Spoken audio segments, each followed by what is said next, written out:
Dave in Dallas. Oh, hi. Don and Russell. Hey. Hi. Hi, glad to be on. I wanted to delve into what your thoughts were on the nature of logic, because you and the host and the co-host on this show have a high degree of logic, and I respect it very much. But I was kind of more directed for Matt and Tracy, because they were brought up in a religious environment, and then they snapped. I mean, they got real logical. But you know them very well. And I just wondered how they didn't see it earlier. They didn't see that some examples when they were studying the Bible that like Jonah couldn't possibly live in a whale. Get swallowed by a whale, live there for 3 days. Well, you know, if you believe that God is all powerful, then pretty much He can bend whatever laws of reality that He wants, and it's all consistent, right? Right, but if you're a very logical person like you two, I think did not have a strong religious background. That's correct. Or any at all. I didn't. So you were exposed to some religious thought or ideas. You knew about religion. Being smart and thinking logically is no guarantee that you won't fall for stuff. Absolutely, yeah. There are a lot of very smart. I mean, the majority of people in the world are religious, and they're not all fools, or even mostly fools. Right. I feel like I want to mention an old book by Michael Shermer called "Why Smart People Believe Weird Things." Is that what it's called? Yeah, something like that. Yeah. I haven't read this book, but I've just heard good things about it. But throughout my life, I've experienced lots of situations where people who are generally smart and intelligent and logical thinking can also be very strongly religious, and to some extent sort of compartmentalize their religious beliefs away from their scientific beliefs and say, like, it's a different way of knowing things.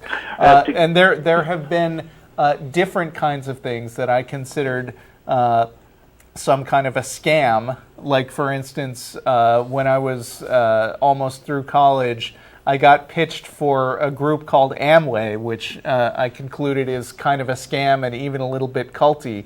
And yet there was this long list of celebrities and financial managers and doctors that they would trot out as, look, these guys believe in it, so you should too. Scientology is like Scientology, that's a good example too. Mm-hmm.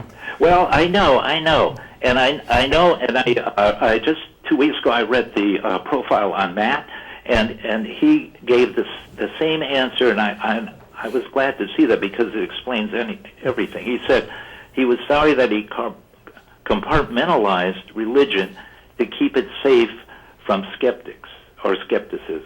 Right. And that answers everything. You know, that's what we do. That's what people do.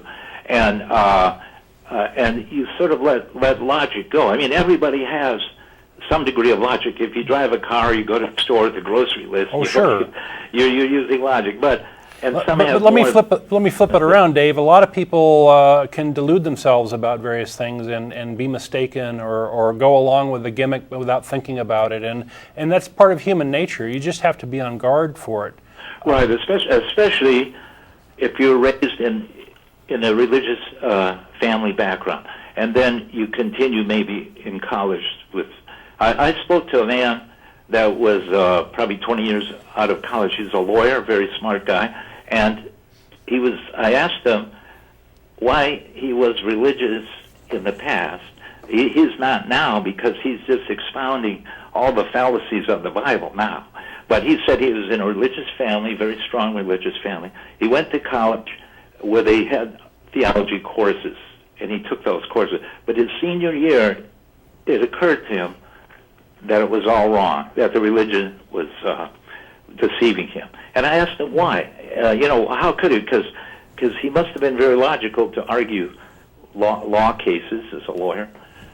Mm-hmm. And he said, well, 1,000 years ago, people thought the earth was flat.